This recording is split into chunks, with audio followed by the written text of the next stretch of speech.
I am joined as ever by my friend Adam from Plugged In. Hello, Adam. How you doing, Andy? I am not too bad.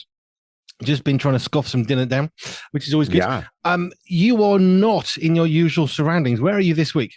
I am in Austin, Texas. Actually, if we want to get really technical, I am at in Round Rock, Texas, which is about 30 minutes north of Austin at the Kalahari Resort, where I'm speaking at a conference this weekend, a homeschool conference. Oh, okay, So, cool. yeah. That sounds genuinely fascinating. I like that. One of my writers on my magazine is Sherry Seligson, who does a lot of homemade conferences in the US. Okay. She's Well, maybe I'll bump into her. she often does lots of the keynote talks because she does. She's a marine biologist. Oh, interesting. So yeah, that's good. Cool. Right, complete tangent. Okay, Yeah. movies, books. Last week we went. It wasn't a bad thing. I think it was great that we actually talked about the real personal individual heart behind you and all the team at Plugged In and why Plugged In matters to each of you. So we looked at that really, which was not intentional, but I love the incidental awesomeness. So let's dive into some reviews today. Where are we going to start? Well, let's start with Superman. That is the big one that is out this weekend. And it stars David Cornsweet, which honestly, I think if my name was Cornsweet, I might think about changing it. It's just odd, right? To say it. He plays Superman. I'm sure he's a lovely person. So David, if you're listening, forgive me for making fun of your name.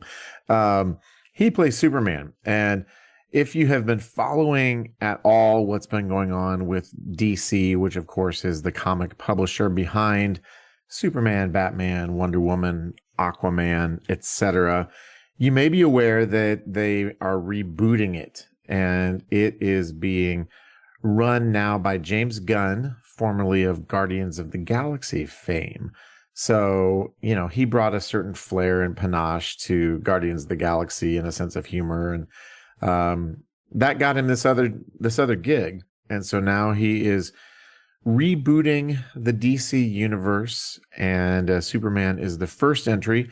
He said that he really wanted to get back to like a comic book accurate depiction of Superman and not so crazy dark and gritty and grim. And I think he succeeded at that. This feels like, I won't call it a kinder, gentler Superman, but not nearly as I don't know, dark. That's the word, as the last couple rounds have been.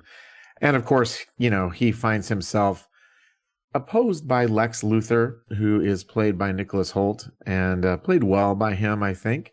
Rachel Brosnahan plays Lois Lane, and Skylar Gisondo is Jimmy Olsen. So the whole gang is here. He's in Metropolis. He's saving the world. He's fighting crime. And Lex Luthor shows up and basically says, this guy's an alien, like literally an alien. Why would he be humanity's hero? And so there's certainly, I think if you squint a little bit, it's not too hard to see some political commentary, shall we say, here. I don't think it's so over the top that it ruins the movie, but I think it's there if you want to find it. I think more to the point, we get a very heroic Superman.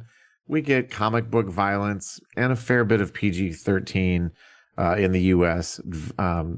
Profanity. So I could have done with a little bit less language, honestly.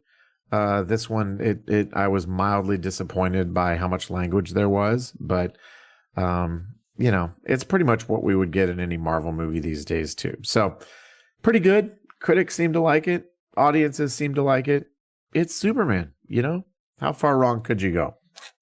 Well, plus Crypto the Superdog is in too. He's awesome. Exactly. So I remember when Batman was on the TVs, it was a funny comic book series. Yeah. It was very light-hearted. It was very goofy and silly. There were words on the screen. It was all very happy and comical in a sense. They always got the bad guy, and the bad guy wasn't that bad. And then they went down a very, very dark path where you saw the bad guys weren't just bad. They were truly truly evil, and they were happy to, Yep. inflict violence. And I guess they were trying to get to much more of an adult audience. I would assume, being slightly cynical, that adults have Yeah. more money than children, and therefore, the darker we go, the more adult the content, the more we can potentially use this for revenue.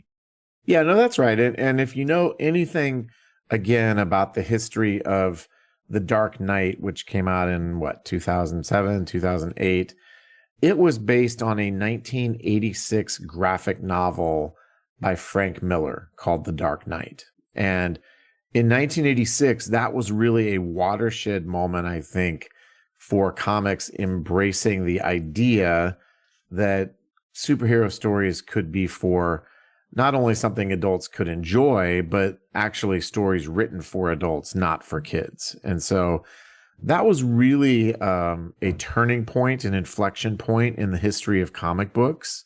And so when they made that into a movie, it reflected that sort of real world grit and grime. And, for somebody who was tired of cheesy comedy, spandex Batman, it's a powerful movie. But I also think, sometimes I get a little bit world weary with all of the anti-hero stuff, right? Whatever happened to just a good old fashioned superhero? And for the most part, I think we have that here. So I think James Gunn has done a good job of bringing that back to the fore, not without some issues, but maybe a reset in a little bit more accessible way. Sometimes a reset is a very good thing. Where else can we go? Well, that is a terrific question, and it's one that should not catch me by surprise, but here I am, flat-footed, as if we have never done this what before. Did I come here to do? Did we talk about Lord last week? I don't think we did. No, I don't remember that. No, because we were just talking more about Plugged In and the heart behind why you exist. Yep. So last week, I reviewed Lord's new album. It is called Virgin, and it debuted at #1. And if you're sort of racking your memory banks, I know Lord has some hardcore fans that are still out there. Most of the rest of us remember Royals from 2013, and we're surprised to know that she's still making music 12 years later. But she is. She is a young woman from New Zealand, and she did something sort of wildly controversial this time around and included some very explicit, one very explicit picture of herself with the vinyl. And so it sort of begs the question, did this thing hit #1 because, all of a sudden everybody remembered that they loved that one Lord song from back in 2013? Or did it hit #1 because people were curious, perhaps in some not so healthy ways, about that part of the album that she's released? Now, having said that, the album deals a lot with sexuality. But even as she sometimes sings about promiscuity and some of her experiences, she also kind of deconstructs the fact that it's not really working for her, that she feels empty, that she feels lonely. And so at Plugged In, we often call out sexual content in entertainment when it doesn't, line up with what Scripture has to say about God's purpose for sexuality. And so this was an unusual sort of review in that I thought, do you really have to objectify yourself like this to get attention? And yet there's some self-awareness there too, that she continues to try to explore these paths that, if you look pretty, you don't even have to look that closely, and you see this isn't working for her. And so I thought it's an interesting snapshot of where we're at culturally, because when you throw God out the window, for a lot of people looking for meaning and purpose and how do I make sense of life, sexuality rises to the top.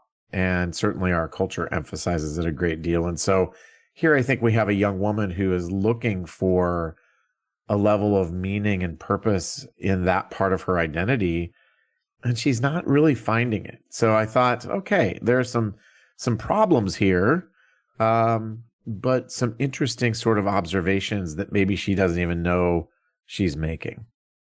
I know sometimes you'll watch a film and they try and make a point with the film that might be quite political or what have you. And then we're sitting there thinking, well, I think they've just really defined really rather well why God said we should do it that way. And sometimes Exactly. they so perfectly, accidentally show Yep. why the thing they're trying to make as a positive is really not a positive.